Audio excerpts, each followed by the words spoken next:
Hello friend, मैं अमृता अपने YouTube channel the exams roots में आपका स्वागत करती हूँ। आज हम फिर से उपस्थित हैं आप लोगों के सामने एक नए टॉपिक के साथ जो आप लोगों के लिए बहुत ही महत्वपूर्ण है। देखिए, आज हमारा टॉपिक है जीन पियाजे और सिगमंड फ्रायड, जो कि इनसे हर परीक्षाओं में बहुत ही पूछे जाते हैं। यह सी टेट में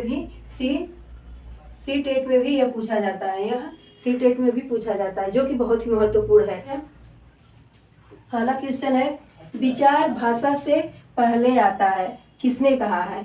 विचार जो है भाषा से पहले आता है, तो यह किसने कहा है? बताइए। ऑप्शन ए है मुस्की, ऑप्शन बी है जीन पियाजे, ऑप्शन सी है एरिक्सन, ऑप्शन डी है सभी। तो बताइए, विचार भाषा से पहले आता है, तो यह किस वैज्ञानिक का कथन है, यानी कि कौन से वैज्ञानिक ने कहा है इसे? तो यह जो है जीन पियाजे का है, जो कि विचार भाषा से पहले आता है। यह जीन पियाजे ने बताया है। अगला देखिए, भाषा का विभाजन नहीं है, भाषा का विभाजन नहीं है। तो बताइए। ऑप्शन ए है अहम केंद्रिता, बी सामाजिकृत भाषा, सी पूर्व नैतिक भाषा और डी सभी। तो इसमें से भाषा का विभाजन नहीं है, तो कौन सा जो है भाषा का विभाजन नहीं है? तो यह पूर्व नैतिक भाषा का विभाजन नहीं है, क्योंकि अहम केंद्रिता ये भी है भाषा का विभाजन, और सामाजिकृत भाषा भी है। अगला देखिए, बच्चा राह चलते चलते चींटी या मक्खी को मारता है। बच्चा जो है राह चलते चलते चींटी या मक्खी को क्या करता है? मारता है। तो यह अवस्था है। तो ऑप्शन ए है परायत्त अवस्था, बी है पराधीन अवस्था, सी है पूर्व नैतिक अवस्था और डी है स्वायत्त नैतिकता अवस्था। तो आपको यही बताना है कि बच्चा राह चलते चलते चींटी और मक्खी को क्या करता है? मारता है। तो वह कौन सी अवस्था में ऐसा करता है कि उसे ज्ञान नहीं रहता है कि हमें पाप मिलेगा क्या या उस हमें पुण्य मिलेगा? तो यह जो है पूर्व नैतिक अवस्था होता है। अगला है पूर्व संक्रियात्मक अवस्था की उप अवस्था है। पूर्व संक्रियात्मक अवस्था की उप अवस्था है।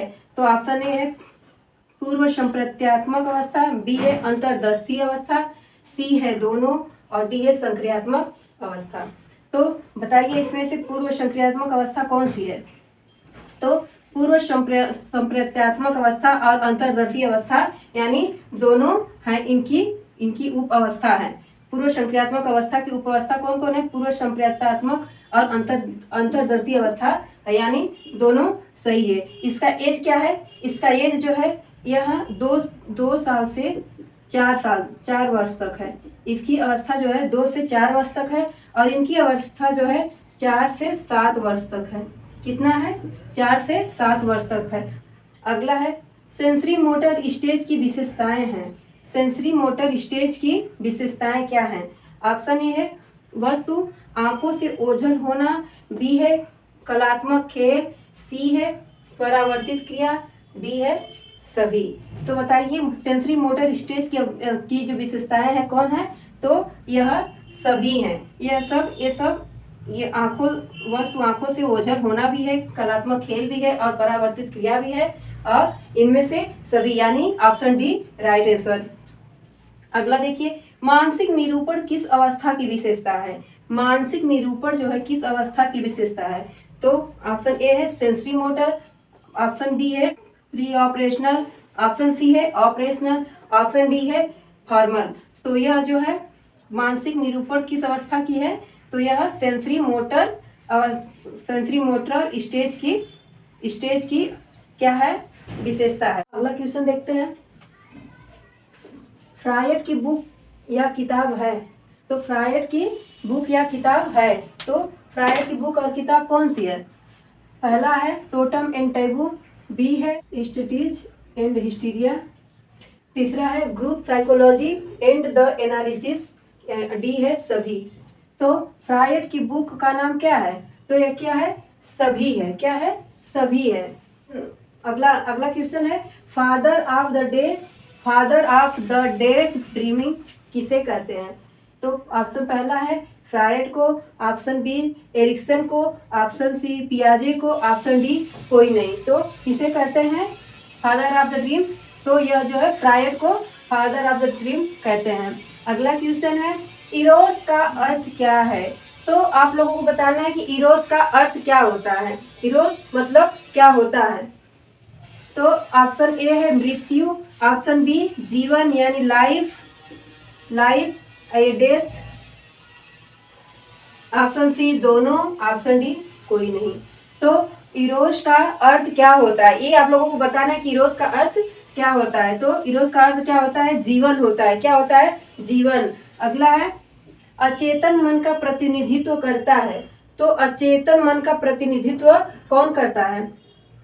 ऑप्शन ए है ईड, ऑप्शन बी है ईगो, ऑप्शन सी है सुपर ईगो, ऑप्शन डी है सभी। तो आप लोगों को बताना है कि अचेतन मन का प्रतिनिधित्व कौन करता है। तो यह ईड करता है, यह ईड करता है। अचेतन मन का प्रतिनिधित्व ईड करता है।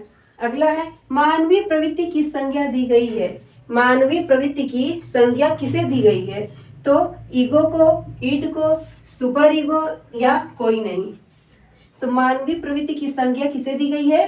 तो यह जो है ईगो को दी गई है। ईगो को मानवीय प्रवृत्ति की संज्ञा दी गई है क्योंकि यह कोई काम तुरंत नहीं करना चाहता है, वह सोचता समझता है कि क्या गलत है क्या सही है। और ईड जो है, ईड नहीं सोचता है कि क्या गलत है क्या सही है, जो वह चाहता है वह तुरंत चाहता है। क्या करता है, ईड जो है तुरंत चाहता है, लेकिन ईगो जो है इसको समझाता है कि अब ये गलत है या सही है, उसके बारे में ईगो इसको समझाता है या इसको बताता है। अगला क्वेश्चन देखिए, ईगो का विस्तृत रूप है। ईगो का विस्तृत रूप क्या है।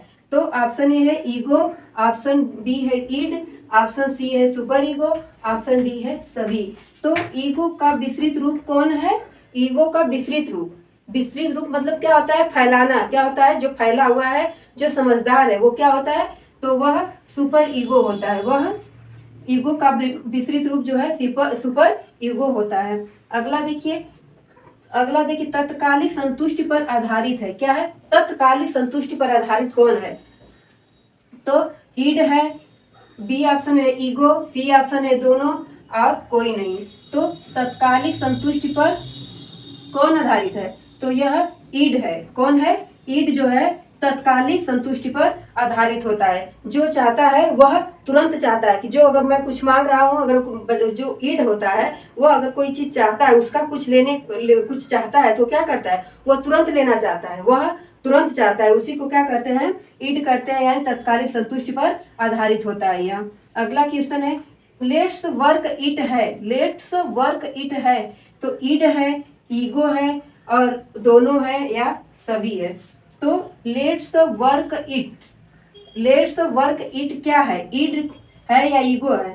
तो यह क्या है, यह ईगो है, यह ईगो होता है। लेट्स वर्क इट मतलब क्या होता है, यह ईगो है कि वह कुछ देर बाद, यानी वो समझता है, वो समझता है अभी क्या गलत है क्या सही है, और ईड जो है तुरंत इसको चाहिए। तो यह लेट्स वर्क इट क्या है, ईगो होता है। अगला क्रियाओं का संबंध तत्कालिक अनुभूतियों या अनुभवों से होता है। क्या होता है, क्रियाओं का संबंध तत्कालिक अनुभूतियों या अनुभवों से होता है, उसे क्या कहते हैं।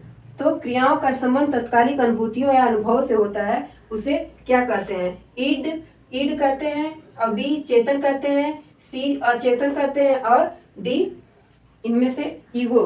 तो क्रियाओं का संबंध तत्कालिक अनुभूतियों या अनुभवों से होता है। तो किसमें होता है, यह चेतन मन में होता है। किसमें होता है, चेतन मन में होता है। अगला है जो इच्छाएं हमारे वर्तमान चेतन में नहीं है। जो इच्छाएं हमारे वर्तमान चेतन में नहीं है, लेकिन कुछ देर बाद फिर क्या आ जाती हैं, आ जाती हैं। तो वह क्या है, क्या है। अगर कोई चीज है कि अगर हम कुछ सोच रहे हैं, कुछ भी कोई भी चीज है, वो चीज हमारे दिमाग में जो जाना है, मार्केट जाना है, तो हम जा रहे हैं सब्जी लेने।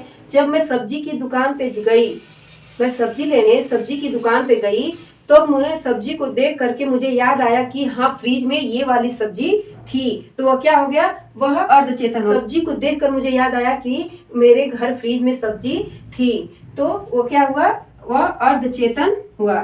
अगला है किसका संबंध वर्तमान से होता है। तो किसका संबंध जो है वर्तमान से होता है, ईगो का, चेतन का, अचेतन का और ईड का। तो किसका संबंध वर्तमान से होता है, तो वह चेतन मन का संबंध जो है वर्तमान से होता है, यानी उसको याद रहता है। अगला है अंतः प्रज्ञा, अंतः प्रज्ञा अवस्था किसे कहते हैं।